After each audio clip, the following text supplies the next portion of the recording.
What I tell my children is, don't get into anything that you're not passionate about. If you run a business, you are the business. Your name is the business. And be willing to be at that business most of the time, if not all of the time. So if you don't have the time to put into a business, don't get into the business. You know, the business, I tell the teachers at Kicklighter, if a parent says something about us or if somebody, they're talking about you. They're not talking about the building. You are Kicklighter. You are the brand. So that's what I would tell my kids. If you're not passionate about it, you're not gonna be there, then don't start it.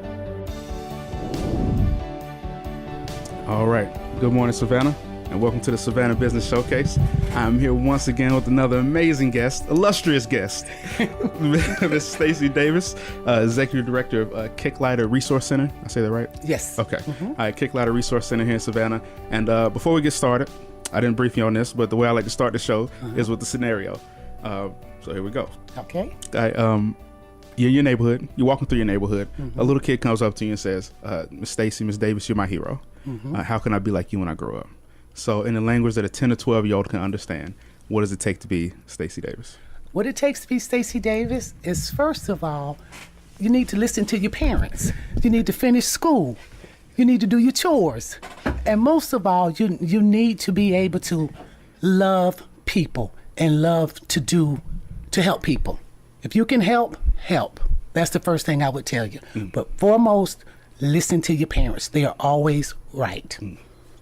Beautiful. Great advice. Great advice. So tell us a little bit more about yourself and Kicklighter and how you guys add value to Savannah. Okay. Well, like I said, my name is Stacey Davis, and I'm not originally from Savannah. I'm military, so military got me here. My husband and I stayed here, and we have 3 grown children. And I started in daycare because when my children were born, I was afraid to leave them with anyone. So at that time, I decided to be a stay-at-home mom. And doing that, I found out that I had a love and a passion for working with children and to see children develop. So that's how I got into working with children.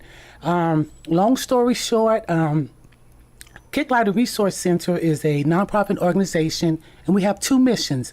One of our missions is that we work with adults with disabilities. We manage the housing for them. And then we have our early learning facility for children 6 weeks of age to 5 years of age. We have typically developing children and children also with disabilities.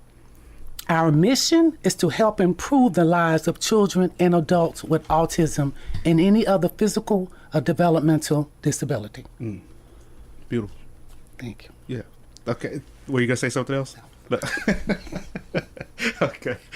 So a little background about me. I worked with autistic children for a few years. I worked with psychiatric and very severely profoundly disabled children for about 3 years right out of college. So whenever, you tell me about Kicklighter or, the autism, all the other autistic, you know what I'm saying? Yeah, disabilities. Yes. It just has a special place in my heart. So I'm glad to have you on the show. Thank you. I'm glad you're here. I'm glad you do what you're doing. Yes, I love it. Yeah, so how did you get involved with it, with Kicklighter?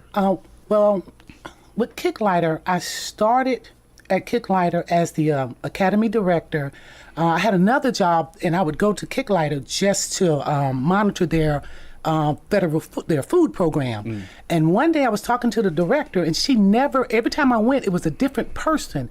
So I decided to just apply for a job. Apply for the job, got the job, and my love for working with children really is what sparked me to be interested in asking her about a job. But then this was my first time working with children with disabilities, and they have a special place in my heart because if you have a child that's typical, you can take that child to any daycare center and be okay. But if you're a parent with a child with a disability, your options are limited. So that's why myself and my staff and my board, we work hard to make sure Kicklighter is available to all the parents that need us. When you have a child with a disability, your concerns are greater. Are they going to take care of my child? Right. My child's not verbal yet. Are they going to hurt my child? But at Kicklighter, our first and foremost thing is to make that parent feel comfortable and let them know that why we are at Kicklighter. If you're a teacher there and you're not cut out for that, there's no reason for you to be there. Right. We want to offer quality. Our ultimate goal is school readiness for all children. That's our goal. Yeah, and that's awesome. I remember when I was working with nonverbal kids.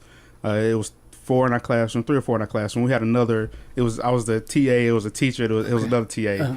And the TA was just going through some stuff. The other TA was going through some stuff in their life.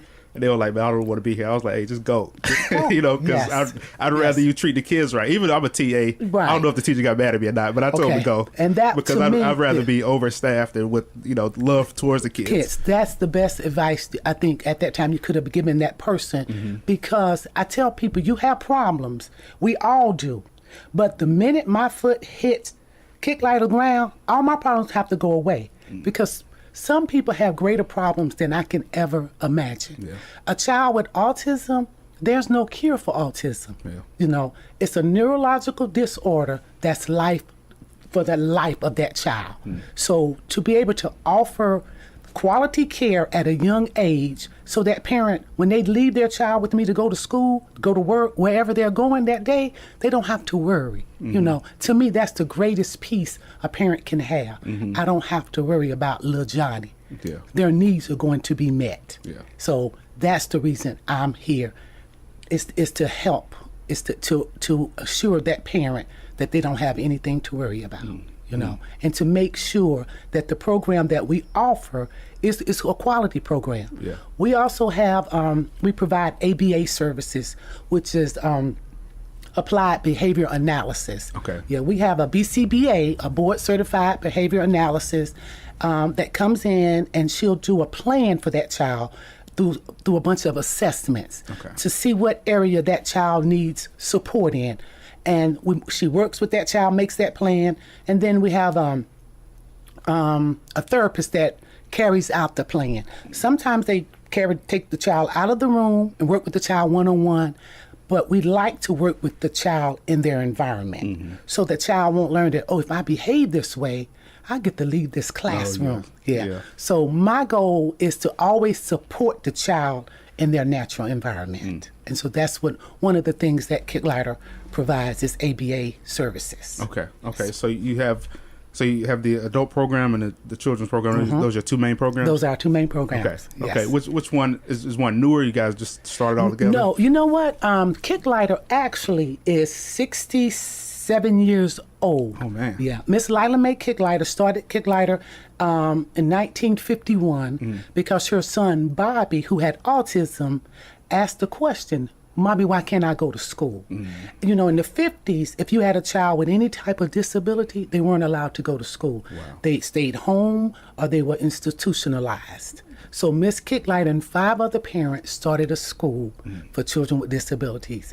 And some 67 years later, we're continuing her legacy, but we have an inclusion program now where we allow the typically developing children to be peer role models for the children with disabilities. So that's the type of program we offer. And it helps the children with disabilities as well as the typical children. The typical children learn that it's okay to have a disability. They're okay. The children with disability get to learn that this is the way I should behave. This is the right way I should handle this. And they grow up knowing that it's okay. The child with a disability don't feel like they have a disability because nobody has told them at Kicklighter, you have a disability. Right. You just Johnny or you just Susie. Yeah. We don't make a difference. And one thing I like about the inclusion program, we have this one, my goal is I want to see a family meet a family at Kicklighter and their typical child and the child with disability, that they grow up together. So, because one of the fears that parents have as they age, who's going to take care of my child? Yeah. So if we start a relationship now and they grow up with this peer that they met in daycare, that's awesome. I have 2 little girls, Emily and Elizabeth. Emily has Down syndrome and Elizabeth is her best friend. So one day Emily was out for like a week, and when she came back to school, Elizabeth saw her and she ran to her and she grabbed her and she said, oh, Emily, oh, Emily. And it just touched my heart because she missed her friend. Yeah. So when I see that type of relationship at 3, I'm like, man, if they could grow up together, it'd be awesome. Yeah. Because Emily would always have someone in her life to look after her, you know. Yeah. So. And that's a beautiful thing. I mean, and that's the one thing I thought of too. I had, like, when I was working with my students, I was always wondering like what the parents were going to do after school. You know, there was always a worry about like what do the parents do? Yes, and some parents, that's their worry. You know, sometimes, for instance, I had a parent that came in and her twins were 3 at the time, and she was already worried about kindergarten. And I'm like, no, they're 3. Let's just get them here. Let's work with them so when they transition from here to kindergarten, they'll be ready. But because I want parents to be able to enjoy their children, not always worrying about what next, what's going to happen. So at Kicklighter, like I said, our goal is to help improve the quality of life. So if we do our job at Kicklighter, that next step should be much easier for that parent to transition. Because our goal is to make sure that child have all they need, all the skills, everything they need when they leave Kicklighter, whether they go to public school or to private school. You know, so that's I know it's heavy in every parent's mind, and it is, but my job is to make it easier. You know, and the community. I think the community plays a role as well. You know, I think we need to look at people's lives and be more sensitive. You know, sometimes you can be in a restaurant and a child with autism is maybe having a meltdown, but the stare and the talk that parent is getting is very painful to them because, you know, they want to enjoy a dinner as well. So I think sometimes the community needs to say, wait a minute, I'm blessed, right? You know, and be more sensitive, you know. And I think also parents need to know their developmental milestones, because sometimes a parent will have a problem early and they'll ignore it because they want it to go away. Autism doesn't go away. No. You know, so it's a lot. I mean, we could talk all day and never really cover everything, all the needs that's still out there, the advocacy that still needs to be done every moment, every second, every time somebody has a chance. It's a lot, you know. And it's not just autism. It's more developmental disabilities besides autism. Right, you know? Right. So. Okay. So you have a lot of passion for this. I love it. I love it. so like, what's the goal? So at the end of the day, when a child is 6 and they leave your program, like what is your goal for that, or does it differ per child? I'm sure. Well, it's different per child. Some children, our goal is that when they leave Kicklighter, that they'll be able to go into an inclusion classroom. Sometimes children leave and they're in what we call self-contained classrooms. Autism spectrum disorder it's a spectrum. So your kid could be from 1 to 3, 3 to 5, or severe. So, and sometimes with the severe autism, people don't talk about it, you know, but it needs to be addressed as well. Our goal, like I said, is to make sure kids can go into an inclusion classroom. So if they get the therapy, if they get the things that they need at Kicklighter, then they won't have to go to a self-contained classroom. Right. So that's our goal. Got you. Yeah. Got you. Okay. You know. So let's take a step back. Are you from Savannah? Not originally. Okay. I've been in Savannah so long now, so I could almost say it's home. Okay. My husband and I we were in the military. I'm from Ohio. Grew up in Ohio, moved to South Carolina when I was about 11 or 12, and my grandmother raised me. Okay. So I left my grandmother's home, went to college, joined the military, traveled overseas. My last duty station was on Hunter Army Airfield. Okay. Yeah, and after Desert Storm, my husband and I, we decided we better get out. Let's go ahead and do this. And we just love Savannah, so we made Savannah our home. Awesome. Yeah. Awesome. What part of South Carolina? Anderson, South Carolina. Anderson, okay. It's up near Greenville, Clemson, Okay. in that area. Okay. Yeah. All right, my brother-in-law is from Spartanburg. I went to Spartanburg Methodist. Okay. Yes. Awesome. Uh-huh. Yep. Yeah. I don't know where he went. Okay. But he pretended like he played basketball somewhere. So. I'm going to say Spartanburg. Yeah. Okay, all right. Spartanburg Methodist. But it's a lot of, they call that upper state South Carolina. So it's a lot of great colleges up in that area Yeah, it as is. well. It is. It is. Yeah, I'm trying to get my niece to look into South Carolina Gamecocks. Okay, yeah. And just somewhere near. I'm from Charlotte. Okay. The Charlotte area, so I'm trying to get her to look around there. Yeah, She's thinking about okay. going to Baltimore to Howard. You know what I'm saying? Okay. Spelman and stuff, which are good schools. Schools, yeah. But it's far away. I don't know if Yeah. she'll make it or not. She probably will. Give Probably. Her a chance. Yeah, you know what Probably, I but I tell gotta be parents? hard on her. Yeah, you have to.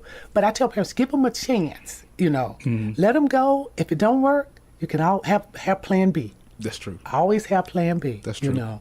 And I'm sure she'll do fine. Just sitting here talking to you, Yeah. you have a part in her life. I'm pretty sure she'll do great. Well, I appreciate Yes. that. This has been a great interview so far. It's going fast. I don't really want it to end. So you mentioned before you started applying for Kicklighter, you were with the food program. So when I was working in the group home, like they just had such terrible food, Okay. and I was just always like afraid. Like they never knew how to like really sit down and eat. Like I was in a it was called a PRTF, a psychiatric residential treatment facility. So Okay. it was all the doors were locked. It was Okay. basically like there was barbed wire on the fences out back in the Okay, yeah, that playground. was- All kinds of stuff. And like it was just like so institutionalized. Yes. That like my goal one day, once my business gets off the ground, I'm not in the red. Okay. And I could be in the black.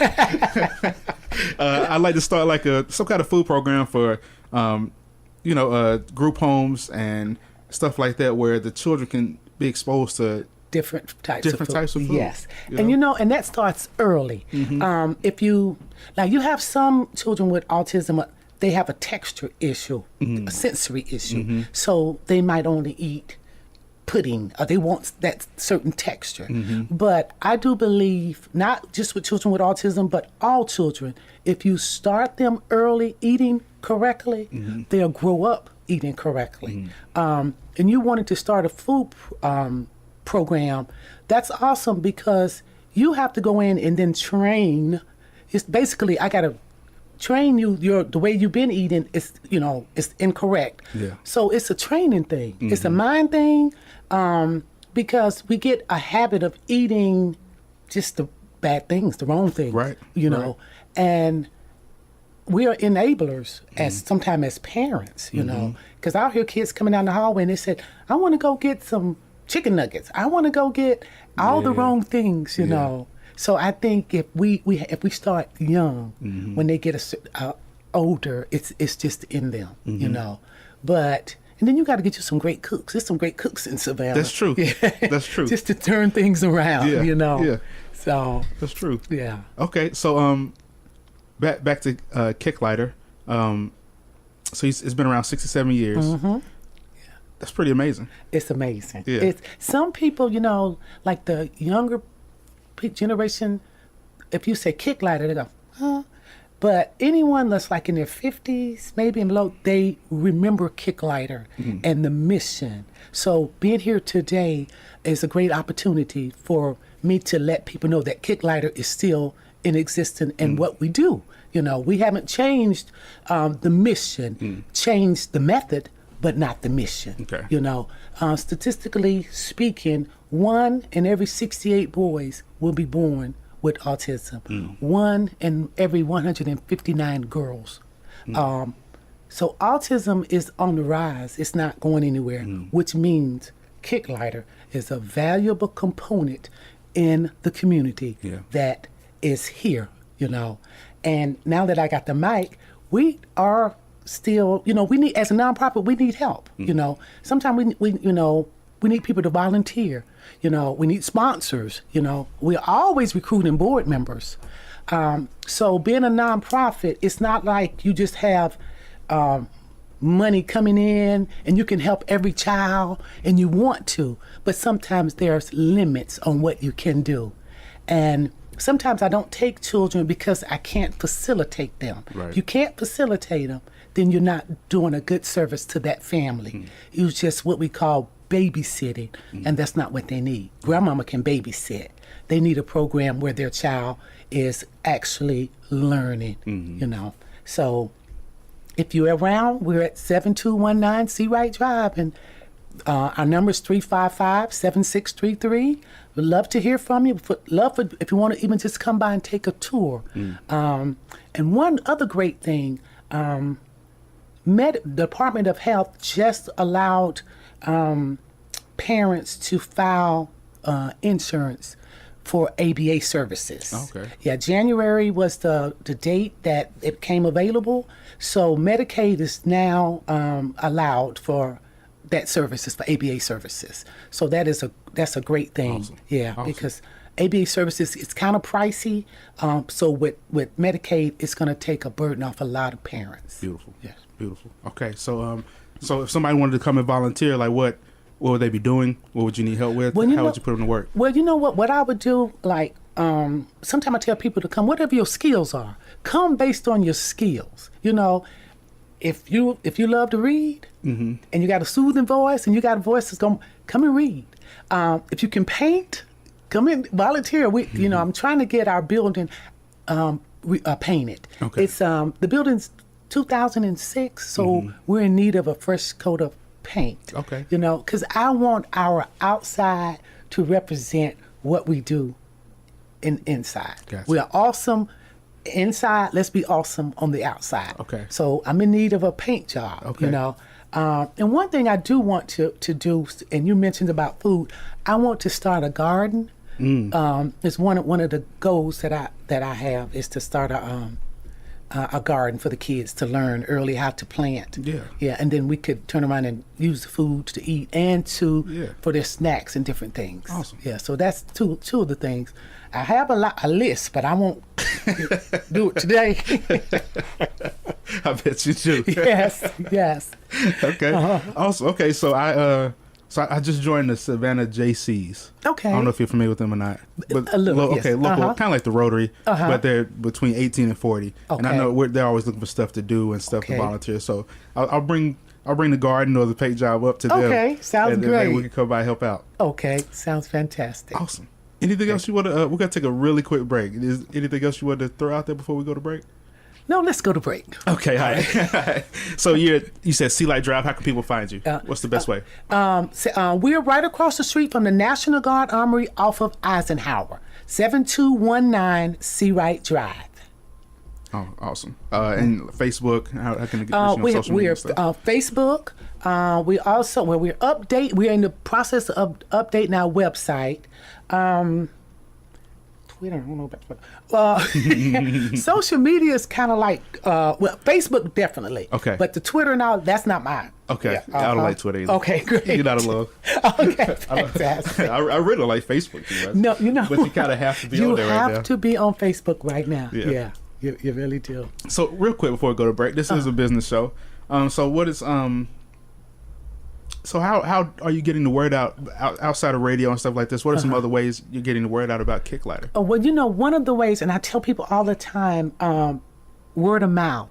If a parent goes out and talk about Kicklighter, I mean, that's like 1,000 times more than me just sitting here saying, come to Kicklighter, because a parent's testimony of what we are doing and how we are impacting young lives means a lot to us.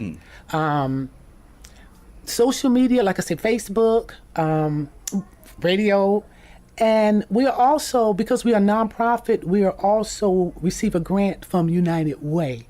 And United Way is like a great partner with us. They help us, and with them, that's why today I'm headed to a volunteer luncheon, because you got so many volunteers in Savannah that just love helping our community. People I don't think they realize how blessed we really are in this community. So we have, and then I have different people. We have an excellent board that they are out networking, letting everyone know what Kicklighter is doing and how that they can help if they, so choose. So that's kind of the way we're getting the word out. I need to really, really get the word out that we're still here, because it's a lot of families that are not being serviced because they're staying home with their kids because they don't know what to do. Yeah, what options they have. What options. Okay. All right, beautiful. Once again, everybody, this is the Executive Director of Kicklighter Resource Center, Miss Stacey Davis. And don't go anywhere. We'll be right back after a short break. All right, Savannah, welcome back to the Savannah Business Showcase. I'm here once again with Miss Stacey Davis, Executive Director of Kicklighter Resource Center here in Savannah. So far, it's been a great interview, so I'm excited about the lightning round. Thank you. Are you ready? I'm ready. Okay. All right. Shortly, I always forget to say this, but so bunch of random questions. You can answer them as short or as long as you want to. Okay. We'll go from there. What did you want to be as a kid, and how does that relate to your current business? When I was a kid, I always wanted to be a teacher. We always said teacher or nurse. Teaching, so now that I'm an executive director of an early learning facility, I'm pretty close to my goal, because I still am working with young children and impacting their lives. How have you approached failure in life? Well, with failure, you can either lay down and quit, or you can cry at the red light, dry your tears, and keep moving. That's all the choices you have. That's right. I like that. Who influenced you early in life? Excuse me. Who influenced you early in life, and who's your mentor now?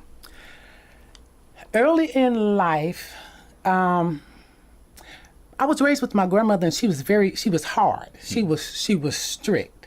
I didn't appreciate it at the time, but she made me the woman that I am today because of her strictness and the things that she taught, that she was trying to teach me. When I look back on it now, I realize what she was trying to do. My mentor now has to be, I have a very close friend, Donna Kelly. And one thing I always admired about her, and I tell her, she never quits. No matter how tired she is, she just keeps going. And foremost, Holy Spirit. Because without God, without Holy Spirit, there's nothing I can do. I'm nothing. And I become stuck in a world that don't care about its own. So, Holy Spirit. Yeah. So I got my best friend and foremost God. That's it. And that's something I've been thinking on lately too. It's like just God's in everybody. So you have to love everybody if you love God, right? You have to. All souls belong to God. So if I treat you wrong, I never know what God has for your life, but I could have hurt you along the way and turned you another way that God didn't want you to go. So we have to be very careful how we treat one another. That's right. We're all brothers and sisters, yes, one way or another. Quickly. No, I won't say that. Okay, anyway. So tell me a story about a failure. You know what? I'm really looking back on my life and can't really, what I thought was a failure, sometimes what you think's a failure is not a failure. Sometimes our pride of life, when you don't achieve what you think you should achieve, but it might be a pride issue, then I don't know if it's a failure or a pride thing. But playing basketball, I hurt my knee early. Okay. And so I always look back at that like, man, if I hadn't hurt my knee, I could have did this, and that. So I think that was like a failure to me, because basketball was going to be my key to success. But like I said, I hurt my knee early in the game. And this is your purpose. It's clear that this is what you were meant to do. Yes. Yeah. Yes. So, okay. So another aspiring entrepreneur, aspiring professional, aspiring basketball player, like how would you advise them if they get an injury early? Like what do you have for them? What advice do you have for them? But don't always have plan B. It's I think I started off like that, but always have plan B, but always know what your purpose is. And the only way we can find out our purpose is with God. He has a purpose for all of our lives. Right now, and I have to ask myself every day, am I in his am I in his purpose, or am I just doing a job? So at any day, in life things change so quickly, but be able to be flexible because things can change in a moment. So I think if you're flexible with life and say, okay, I'm doing this today and I think I'm good at it, but tomorrow it might be another plan for your life, but be willing to transition when it's time, you know. And sometimes I feel like the older generation need to pour more into the younger generation. And when it's time for that older generation to step aside, but empower the next generation to be able to carry on the torch, you know, so that whatever failures you have, pick yourself up. I mean, life is too short to worry about failing, Right. you know. Right. And people have a lot more issues than just failing at something you thought you wanted to do. Like I said, autism is a lifelong thing. It's not overnight, so it's lifelong. So I look at stuff like that now, you know.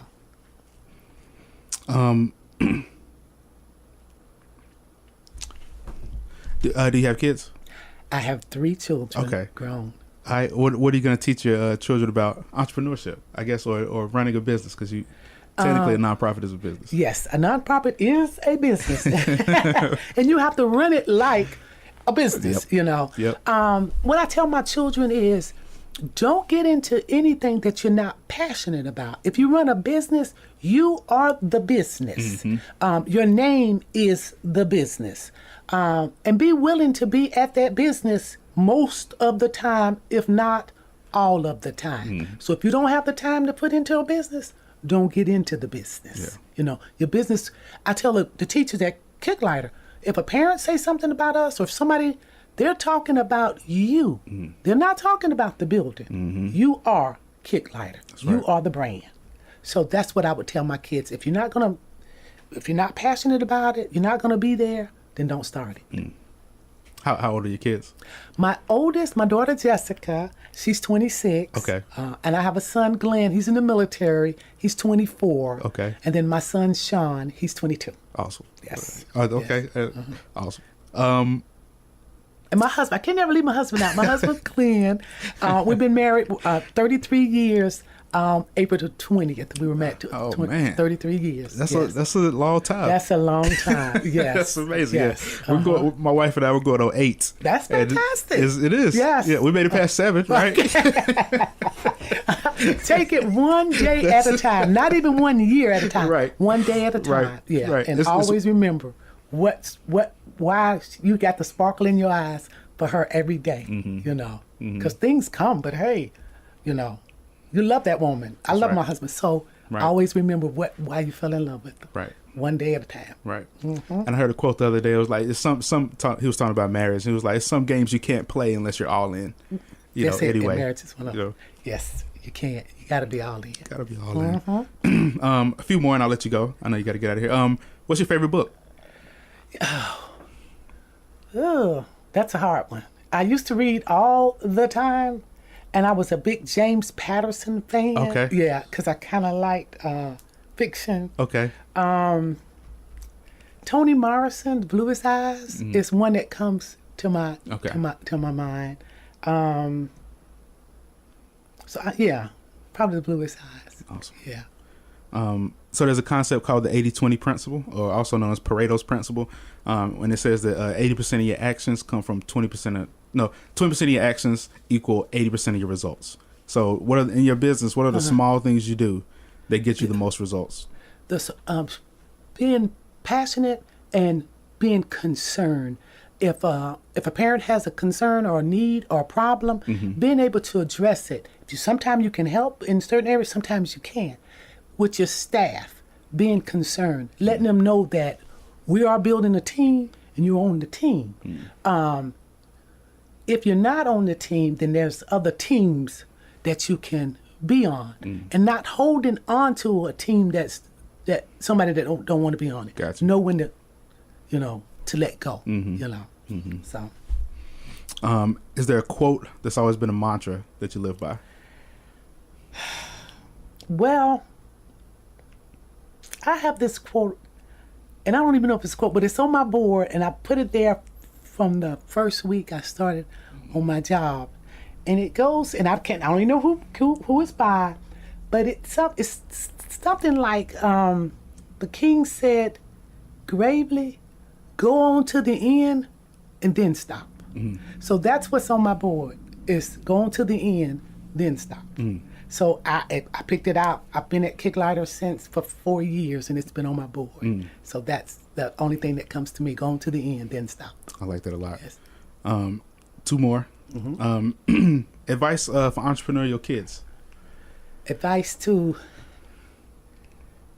define, I think everybody has to define success, and what success look like to them. And don't believe everything they hear on the TV, because somebody else's life, you don't know how they got there. You only see a part of it. Right. So I'll define success for yourself. And last one, if you had a superpower or ability, what would you choose and why? A superpower or ability. Wow. I guess my superpower would be to stop pain, to stop the hurt. And because you see it so much, you see people in pain, you see people hurting, and you see children in pain, you see children hurting, and you want to be able to, if I could fix it all, if I had the remedy, if I could touch it all, if I could, like with autism, I look at a kid that's bright, but they're locked in their own world. And I just say, if I could just touch their head, what can I do? I want to unleash it, because it's in the parent, you see the pain there. So if I had the superpower to take away pain, that's what I would do. I'm not a, like one of those superhero type people. My reality is this world and what's hurting people. That's me. Awesome. Yeah. Well, you're doing a great job already at it. So thank you. Amazing. Okay. Thank you. It was a great interview. I really enjoyed it. That I hope we could work together. I can help you out somehow in the future. I hope so. I really enjoyed this interview, and I thank you for this opportunity. Yeah, beautiful. Okay, so once again, how can people find you and get in contact with you? Okay, we are located at 7219 Seawright Drive off of Eisenhower. Our number is 912-355-7633. And like us on Facebook. Thank you. Okay. All right, beautiful. Okay. And that's once again Stacey Davis of Kicklighter Resource Center here in Savannah, the executive director. Thank you guys for listening. It was a little bit of a shorter show, but we got things to do. So we'll talk to you next week. Hey, and I love you guys. As always, be the change you want to see in the world. Go out there and take action and do something positive for somebody that you love, somebody close to you. You don't have to you don't have to reach out and have $1 million to do anything amazing and change somebody's life. You can go right down the street, just tell somebody you love them. So love you guys, and we'll talk to you next week. Bye-bye.